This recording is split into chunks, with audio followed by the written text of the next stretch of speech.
श्रोता प्रेमियों, मैं राम सागर शास्त्री आप लोगों के समक्ष रखने जा रहा हूं मानधाता और लवणासुर का युद्ध। देखिए, राम के पूर्वज मानधाता बड़े प्रतापी राजा थे, जिन्होंने रावण के साथ कई दिनों तक युद्ध किया, परंतु दोनों में हार जीत नहीं हुई। आज तो पुलस्त और गालब ऋषि ने वहां पहुंचकर दोनों का युद्ध बंद करवा दिया। अब तो मानधाता को अभिमान हो गया कि मेरे समान पृथ्वी पर कोई योद्धा नहीं है। आज इंद्रलोक में पहुंचे और उन्होंने देवराज इंद्र से कहा कि युद्ध करो मम संग सुरेशा, अब को वीर रहो नहीं शेषा। हे इंद्र, मेरे साथ युद्ध करो, क्योंकि अब भूमंडल पर मेरे साथ युद्ध करने वाला कोई वीर नहीं रह गया है। रावण से मैंने कई दिनों तक युद्ध किया, परंतु हार जीत नहीं हो पाई। इसलिए या तो मेरे साथ युद्ध करो अथवा कोई योद्धा बताओ। इंद्र ने कहा, राजन, अभी मधुपुरी में एक वीर योद्धा रह गया है, जिसका नाम लवणासुर है, जो रावण की बहन कुंभीनसी और मधुदैत्य का पुत्र है।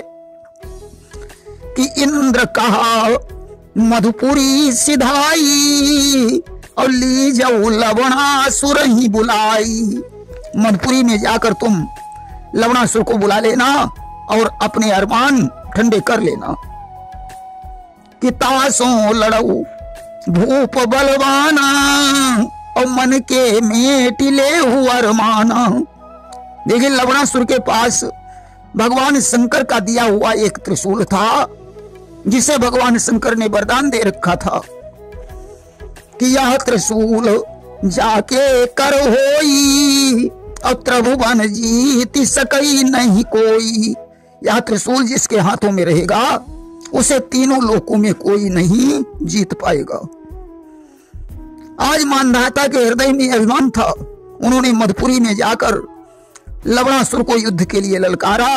अब तो लवणासुर और मानधाता का युद्ध होने लगा। लवणासुर ने उसी त्रिशूल से मानधाता का संहार कर दिया कि खींच त्रिशूल हृदय मोह मारा, और तुरंत ही भयो भूप संहारा। मानधाता की मृत्यु हो गई। देखिए, अनरण राम के पूर्वज बड़े सीधे साधे तपस्वी राजा थे। रावण उनसे लड़ने के लिए गया। अब वे बेचारे युद्ध की कला भी नहीं जानते थे। रावण ने कहा, राजन, मेरे साथ युद्ध करो। आज उनके साथ इसने जबरदस्ती मल्ल युद्ध करना शुरू कर दिया। अनरण आहत होकर मरणासन्न हो गए। अब तो क्रोधित होकर उन्होंने रावण को श्राप दे दिया कि एक दिवस मम वंश मझारा, अब हुई है तोर काल अवतारा। हे रावण, मैं तो मर ही जाऊंगा, परंतु मैं तुझे श्राप देता हूं कि एक दिन हमारे वंश में तेरे काल का अवतार होगा, जो तेरे सारे अरमानों को ठंडा कर देगा। इतना कहकर अनरण ने अपने प्राणों को छोड़ दिया। सज्जनों, जिस समय दिलीप जी हुए कि भय दिलीप भूप जब आई, और जानी असुर सब दिए मिटाई। दिलीप जब राजा हुए तो उन्होंने अपनी जान में सारे असुरों को मिटा दिया। रावण ने जब दिलीप की प्रशंसा सुनी तो वह उनका बल देखने के लिए ब्राह्मण बनकर पहुंचा। कि सुनी रावण बल देखन आवा, और सरयू तट ही भूप कहूं पावा। रावण दिलीप को ढूंढते ढूंढते सरयू के तट पर पहुंचा, जहां उसने देखा दिलीप जी अर्चन किए हुए चावल फेंक रहे हैं। यार चत तंदुल नृपति चलावा, और तब रावण मन भी समय आवा। रावण के हृदय में संदेह पैदा हो गया। आज उसने दिलीप के पास जाकर पूछा, राजन, यह चावल तुम क्यों फेंक रहे हो? दिलीप ने कहा, जंगल में एक गाय को शेर ने पकड़ रखा है, वह उसे मारना चाहता है कि पूछा नप ते तब तिन कहू अधेनु ही हरि इक मारन चेऊ। हमने 100 चावल अभिमंत्रित करके फेंक दिए हैं, इसलिए ये 100 बाण बनकर नाहर के लगे होंगे और वह मर चुका होगा। गाय अब आजाद होगी कि सत तंदुल अभिमंत्रित मेरे और सत सर हुई लागे हरि केरे। रावण ने विचार किया कि आखिर इस बात में कितनी सच्चाई है, मुझे चलकर देखना चाहिए। और सुनी 10 मुख कानन महुआवा तो देखा मृतक सिंह बन पावा। आज रावण जंगल में पहुंचा, उसने देखा सिंह के शरीर में 100 बाण लगे हुए हैं और वह मरा पड़ा है, गाय आजाद है। अब तो रावण विचार करने लगा कि जो राजा चावल को अभिमंत्रित करके बाण बना देता है उसके साथ युद्ध कैसे किया जा सकता है। कि जानी प्रताप लीन बलवंका और सीधे चलो गयो गढ़ लंका। आज दिलीप के प्रताप को जानकर रावण वापस लंका को लौट गया। सजनों, राम के पूर्वज राजा रघु के बल को देखने के लिए रावण एक दिन पुष्पक विमान पर बैठकर अयोध्या में पहुंचा कि एक बार सजी पुष्पक याना और बैठी कियो लंकेश पयाना। आज इसने विमान को नीचे उतारा और सरयू में स्नान करने लगा कि नभते तुरंत विमान याना और सरयू करन लगे स्नाना। आज इसने अपने 10 शीश और 20 भुजाओं को फैलाकर सरयू की धार बंद कर दी कि 10 सिर ते ही भुज 20 पसारा और बंद भई सरयू की धारा। अब तो पानी उल्टा चढ़ने लगा, अयोध्या डूबने लगी। उसी समय सेवकों ने जाकर राजा रघु को बताया और ताही समय आए अवनीसा और चढ़ी विमान भागो 10 शीशा। राजा रघु को आते हुए देखकर रावण विमान पर बैठा और लंका को चला गया। आज रघु ने एक बाण को अभिमंत्रित करके उसे आदेश दे दिया, जाओ लंका को समुद्र में गिरा दो। कि सारे अभिमंत्री कहा रघुराई और पलटी देहु लंका कहूं जाई। बाण जाकर लंका को ढहाने लगा। मंदोदरी उस समय श्रृंगार कर रही थी। जैसे ही उसे सेविका के द्वारा पता चला कि रघु का बाण लंका ढहा रहा है, उसने सुंदर आरती बनाई और बाण के पास पहुंची। सजनों, आज प्रार्थना करने लगी कि हे भानुवंशी बाण, हमारे अपराध को क्षमा करो।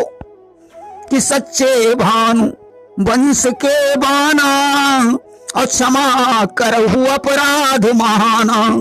आज उसने अपने पतिव्रत धर्म की आन लगाई कि जो मैं असल पतिव्रता नारी और तऊ कट जावई विपत्ति हमारी।